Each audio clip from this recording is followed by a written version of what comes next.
Hello,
good morning everyone. मैं शिखा रविंद्राज IAS के online platform पर आप सबका स्वागत करती हूँ। आ जाइए।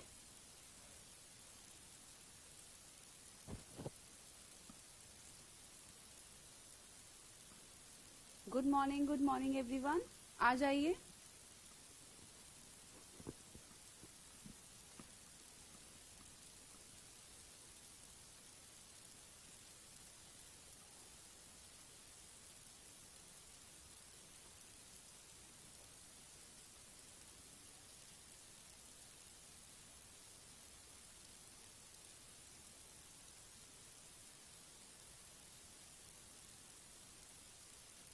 चलिए क्लास शुरू करते हैं। कल हमने सेशन में देखा था पार्लियामेंट और आज भी हम उसे कंटिन्यूअस करेंगे। ठीक है, लेट्स स्टार्ट इट। आज का हमारा पहला क्वेश्चन, संसद के दोनों सदनों की संयुक्त बैठक को भेजे गए विधेयक को इस बहुमत से पारित किया जाता है।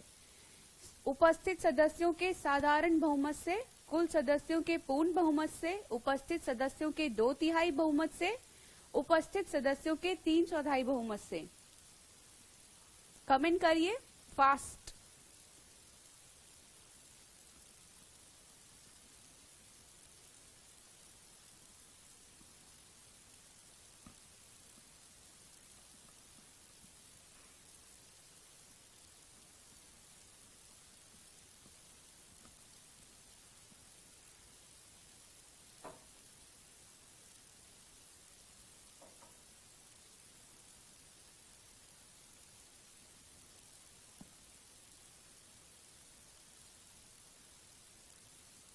चलिए, present and voting simple majority.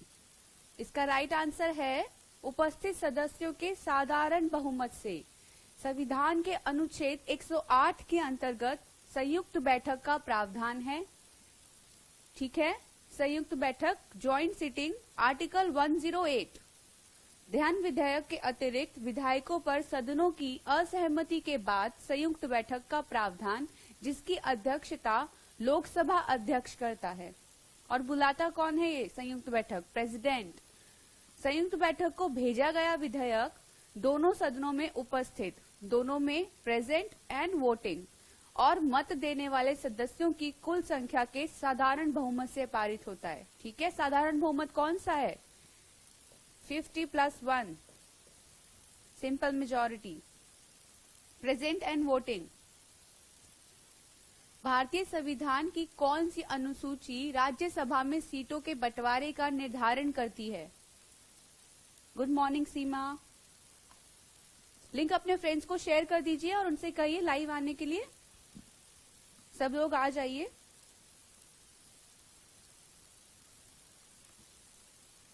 और जो भी मुझे इस वक्त फेसबुक पर लाइव देख रहे हैं, डिस्क्रिप्शन बॉक्स में यूट्यूब का लिंक है, वहां जाइए, उस पर क्लिक करिए और मेरे साथ यूट्यूब के साथ जुड़िए। मैं वहां पर आपके कमेंट्स पढ़ सकती हूँ। यूट्यूब के कमेंट्स मैं नहीं पढ़ पाऊंगी। ऑप्शन है तीसरी अनुसूची, चौथी अनुसूची, पांचवी अनुसूची या छठी अनुसूची। भारतीय संविधान की कौन सी अनुसूची राज्यसभा में सीटों के बंटवारे का निर्धारण करती है?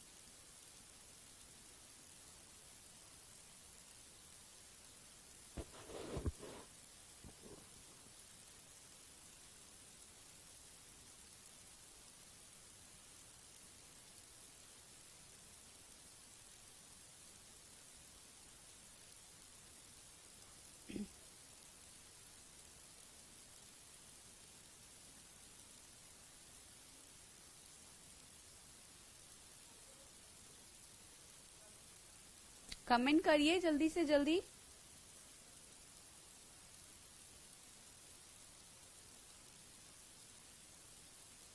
आज लग रहा है सब लोग अभी तक सो ही रहे हैं। चलिए, इसका आंसर है चौथी अनुसूची। भारत के संविधान की चौथी अनुसूची राज्यसभा के सीटों का बंटवारा करती है। तीसरी अनुसूची शपथ और पांचवी में क्षेत्रों, अनुसूचित क्षेत्रों और अनुसूचित जनजातियों के प्रशासन एवं नियंत्रण के बारे में उपबंध है। ठीक है। छठी अनुसूची में असम, मेघालय, त्रिपुरा और मिजोरम राज्य के जनजातीय क्षेत्रों के प्रशासन के बारे में उपबंध है। नेक्स्ट क्वेश्चन, लोकसभा का कार्यकाल कितनी बार 6 वर्ष तक बढ़ाया गया है? लोकसभा का कार्यकाल 5 वर्ष का होता है, कितनी बार इसे 6 वर्ष किया गया है? ऑप्शन 1 बार, 2 बार, 3 बार या कभी भी नहीं। अब तक कितनी बार लोकसभा का कार्यकाल 6 वर्ष किया गया है?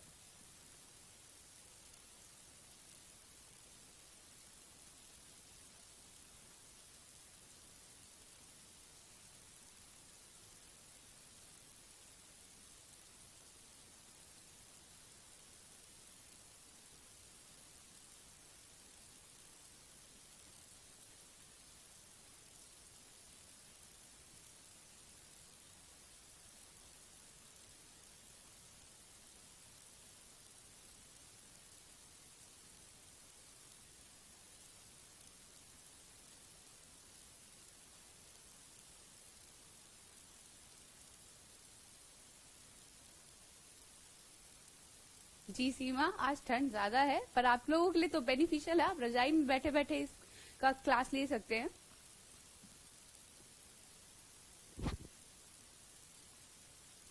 जवाब दीजिए इस क्वेश्चन का, कितनी बार लोकसभा का कार्यकाल 6 वर्ष कर दिया गया है? यस, राइट आंसर इज 1 बार, 1975 में।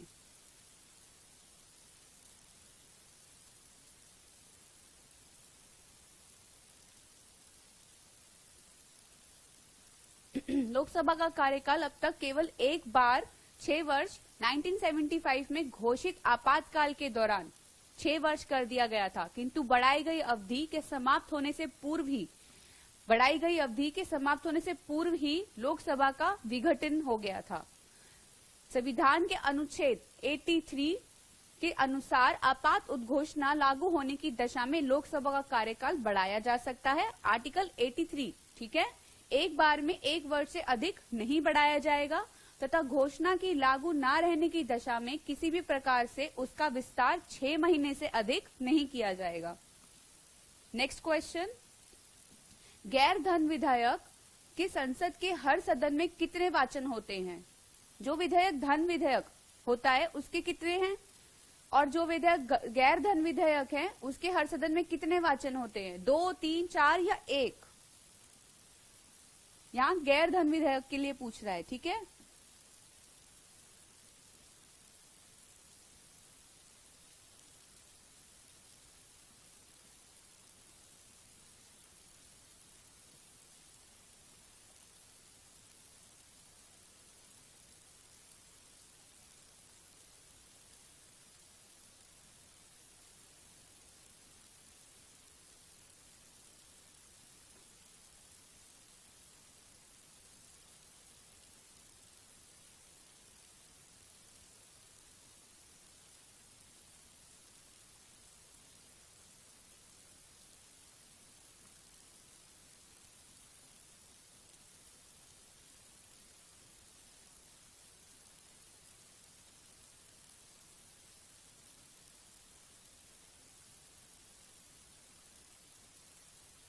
Yes, the right answer is 3 bar.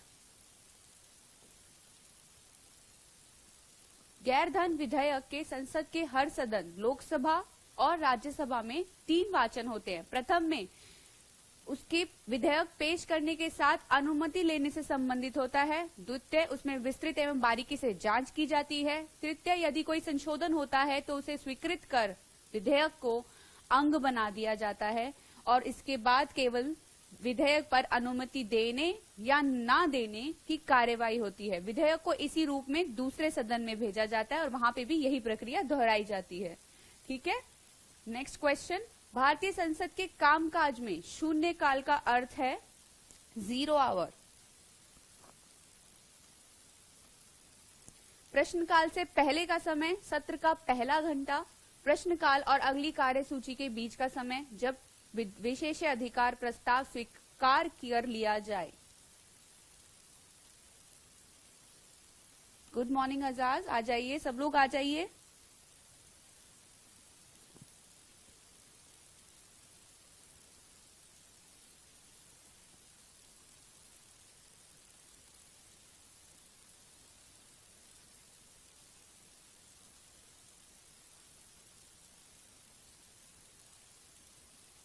Zero hour का अर्थ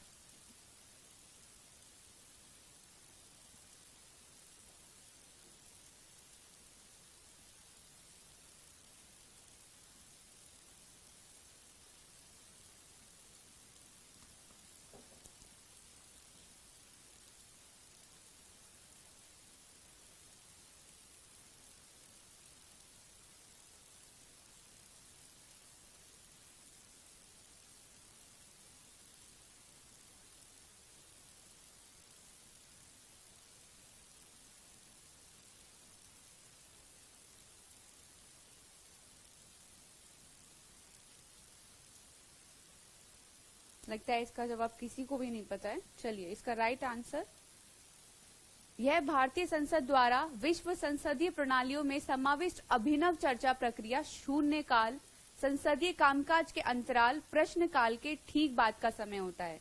ठीक है, यानी प्रश्न काल और अगली कार्यसूची के बीच का समय 12 बजे से प्रारंभ होने के कारण इसे शून्य काल कहा जाता है, क्योंकि 12 बजे के बाद अभी 00 है, इसलिए इसको शून्य काल कहा जाता है। शून्य काल 1960 और 1970 के दशक के प्रारंभिक वर्षों में समाचार पत्रों के उस समय दिया जाता था जब बिना सूचना के संसद में अविलंबनीय लोक महत्व के विषय उठाने की प्रथा विकसित हुई। ठीक है, नेक्स्ट क्वेश्चन। संसद सदस्य संसद में अपनी सदस्यता गंवा देने यदि वे सत्रों में निरंतर अनुपस्थित रहे तो कितने दिन तक उसे अनुपस्थित रहने पर उसे अपनी सदस्यता गंवानी पड़ती है? 45 दिन तक, 45 दिन तक, 60 दिन तक, 90 दिन तक या 365 दिन तक?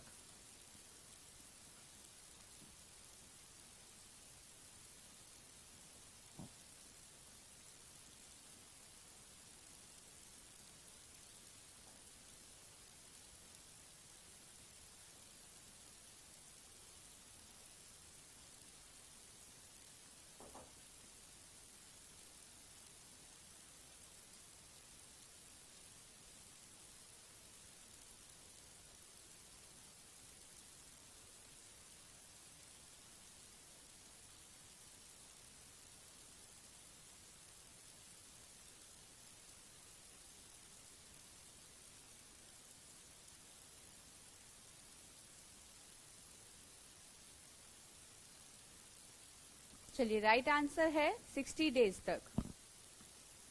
संविधान के अनुच्छेद 101 खंड 4 के अनुसार यदि कोई संसद सदस्य सदन की अनुमति के बिना 60 दिन तक अवधि तक सदन में सभी अधिवेशनों में भाग नहीं रहता या भाग नहीं लेता या उपस्थित नहीं रहता तो वे सदन उसके स्थान को रिक्त घोषित कर देता है 60 दिन तक।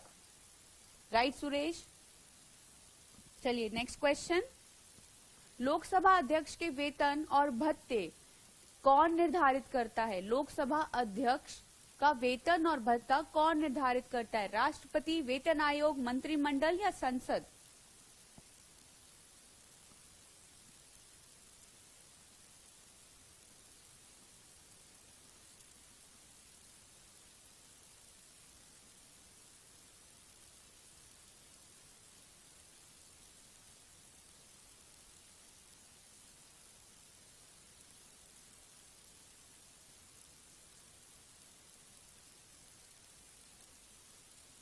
राइट सचिन, अब इसका जवाब दीजिए,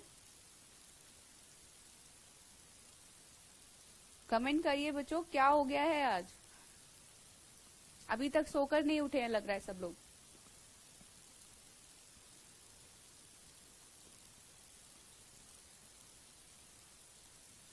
Who is not here? Rishikesh, where are you?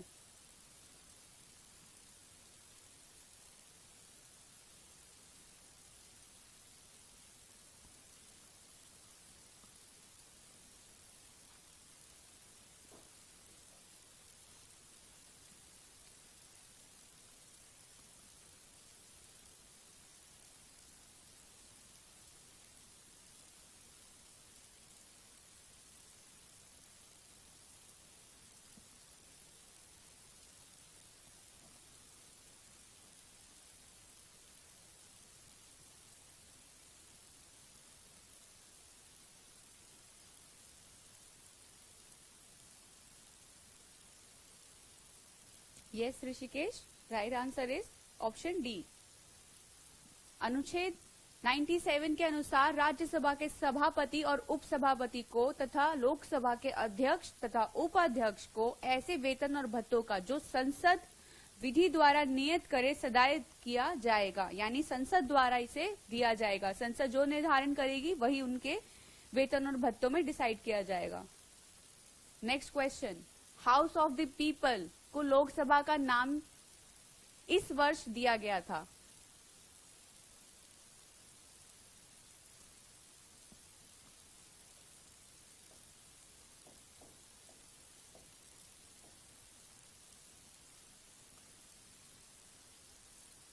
House of the people को लोकसभा का नाम किस वर्ष दिया गया था? 1954, 1964, 1974 और 1984। लोकसभा को हाउस ऑफ द पीपल भी कहा जाता है। पहले लोकसभा को हाउस ऑफ द पीपल ही कहा जाता था, जिसे बाद में लोकसभा कर दिया गया।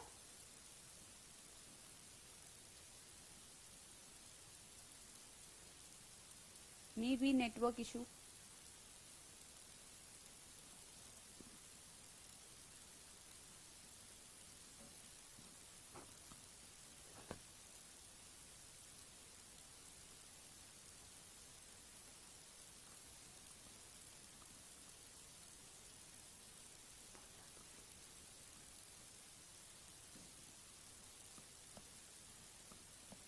सचिन जवाब दीजिए।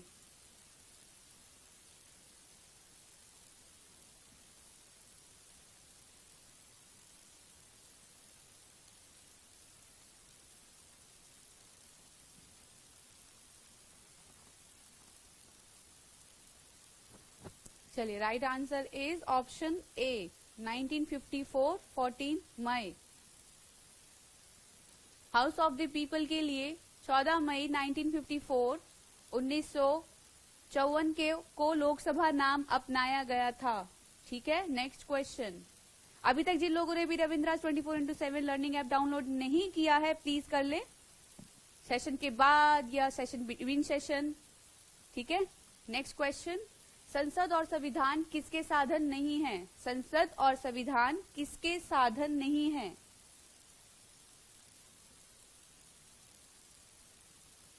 विधिक न्याय के, राजनीतिक न्याय के, आर्थिक न्याय के, सामाजिक न्याय के?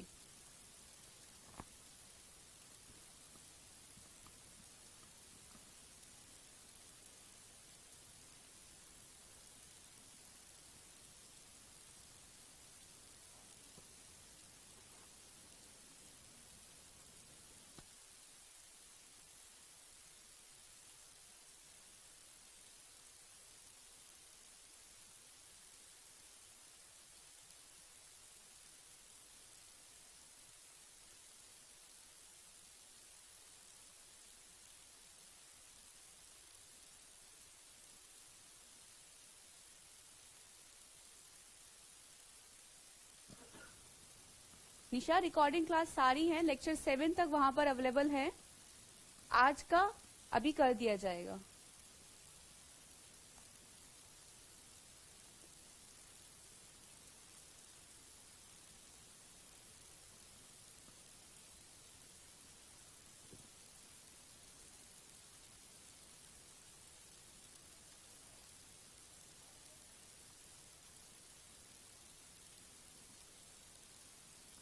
चलिए, राइट आंसर इज ऑप्शन ए। भारतीय लोकतांत्रिक प्रणाली में लिखित संविधान एवं जनप्रतिनिधियों के निर्वाचन संसद की व्यवस्था देश के नागरिकों को सामाजिक, आर्थिक और राजनीतिक न्याय प्रदान करने का मूल उद्देश्य के साथ की गई है। स्वयं संविधान के उद्देश्य का यानी प्रियम्बल यानी प्रस्ताव में यह तथ्य उल्लेखित है, जबकि नागरिकों को विधिक न्याय उपलब्ध कराने का कार्य स्वतंत्र न्यायपालिका को सौंपा गया है। Yes Suresh, Seema, Rishikesh, Sachin, everybody is right. Next question.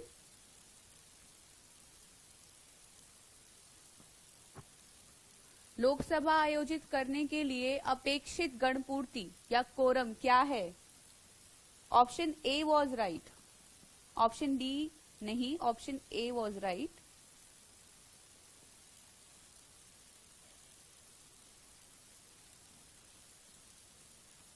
Quorum 1/6, 1/8, 1/10 और 1/5?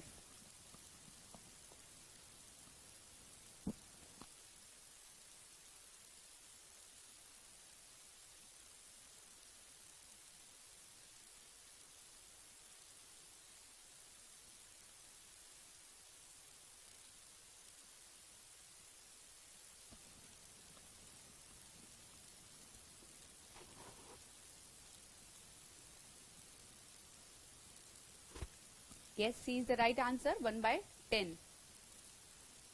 संविधान के अनुच्छेद 100 खंड 3 के तहत प्रत्येक सदन, लोकसभा और राज्यसभा की कार्यवाही आयोजित करने के लिए अपेक्षित गणपूर्ति या कोरम की कुल संख्या 1/10 भाग लेती है।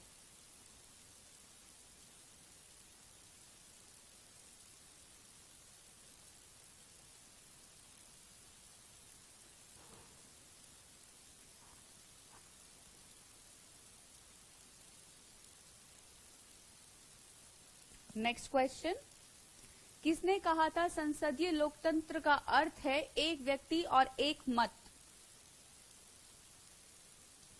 ये क्वेश्चन बहुत पूछा जाता है। Jawaharlal Nehru, MK. Gandhi, doctor B R. Ambedkar या सरदार पटेल?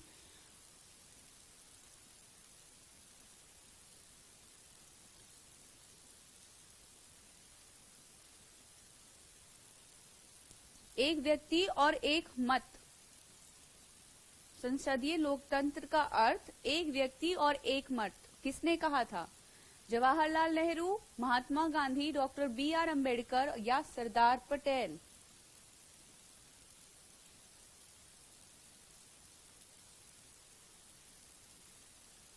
Good morning Shiva.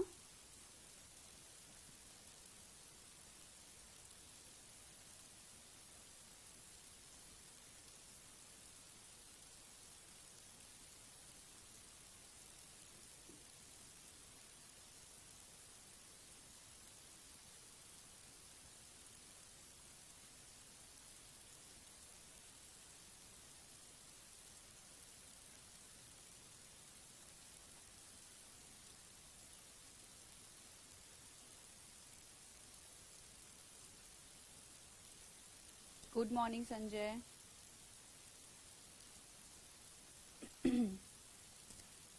किसने संसदीय लोकतंत्र का अर्थ एक व्यक्ति और एक मत कहा है?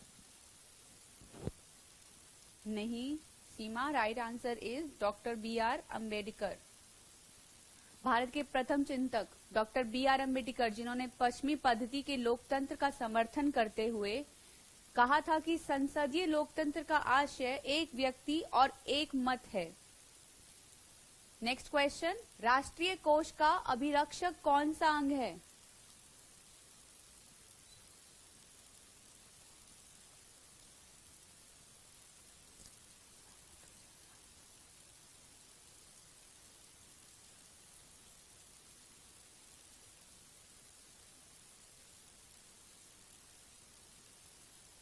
राष्ट्रीय कोष का अभिरक्षक कौन सा अंग है? कार्यपालिका, न्यायपालिका, विधानमंडल या सिविल कर्मचारी?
Option C is the right answer.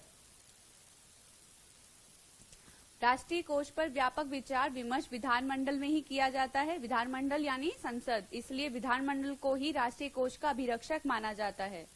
बिना विधानमंडल की स्वीकृति के राष्ट्रीय कोष से धन नहीं निकाला जा सकता। लोकतंत्र की महत्वपूर्ण विशेषता निम्न में से किसी को प्रमुखता देती है? किसे प्रमुखता देती है? लोकतंत्र की महत्वपूर्ण विशेषता निम्न में से किसे प्रमुखता देती है? कार्यपालिका, न्यायपालिका, नागरिक, सिविल सोसाइटी? जी नहीं शिवा।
लोकतंत्र की महत्वपूर्ण विशेषता निम्न में से किसी को प्रमुखता देती है? कार्यपालिका, न्यायपालिका, नागरिक और सिविल सोसाइटी?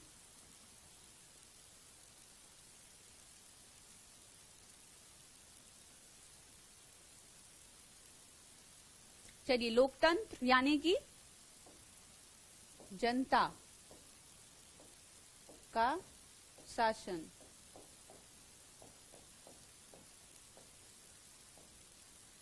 और यहाँ जनता का शासन यानी नागरिकों को महत्वपूर्ण विशेषता प्रदान करती है। लोकतंत्र का मूल आधार नागरिक होते हैं, अतः लोकतंत्र की महत्वपूर्ण विशेषता नागरिकों को प्रमुखता देना ही है। नागरिक यानी जनता ही लोकतंत्र में अपनी सरकार का चुनाव करती है।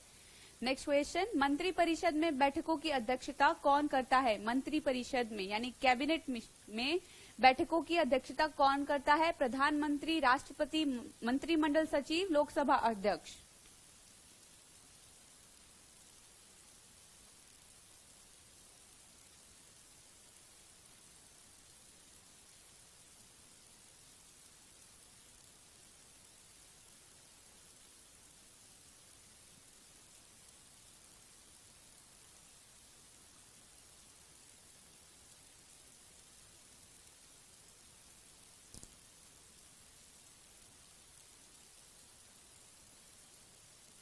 Yes, the right answer is A.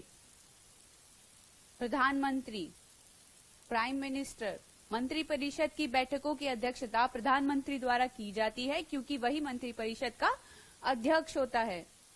Next question, योजना आयोग के अध्यक्ष कौन होते हैं या कौन होता है योजना आयोग का अध्यक्ष?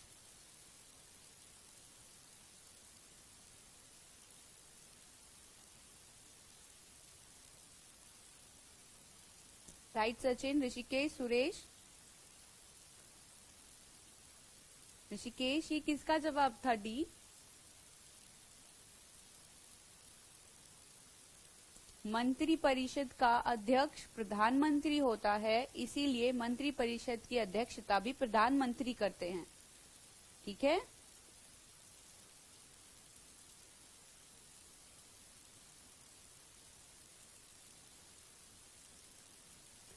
योजना आयोग का अध्यक्ष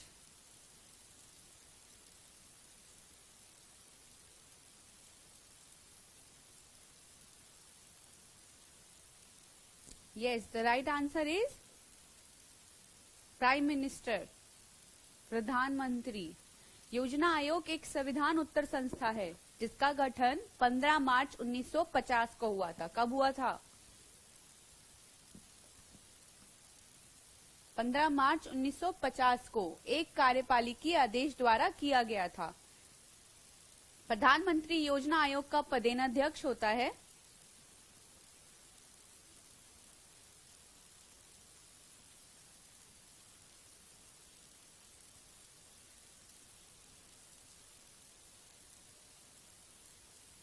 एक जनवरी 2000 2015 को भारत सरकार ने योजना आयोग के स्थान पर नीति आयोग के गठन की घोषणा की। यानी योजना आयोग को बदलकर नीति आयोग कर दिया गया। कब? 1 जनवरी 2015 को। इस आयोग का अध्यक्ष भी प्रधानमंत्री होता है।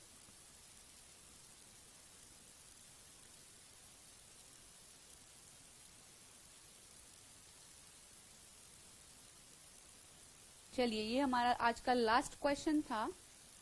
इसी के साथ हमारा आज का सेशन यहीं खत्म होता है। जिन लोगों ने भी अभी तक रविंद्रास 24x7 लर्निंग ऐप डाउनलोड नहीं किया है, प्लीज कर ले। और अगर किसी को कॉम्पिटिटिव एग्जाम्स की तैयारी करनी है, इस नंबर पर कॉल करके आप इंक्वायरी ले सकते हैं। Thank you very much. Have a nice day.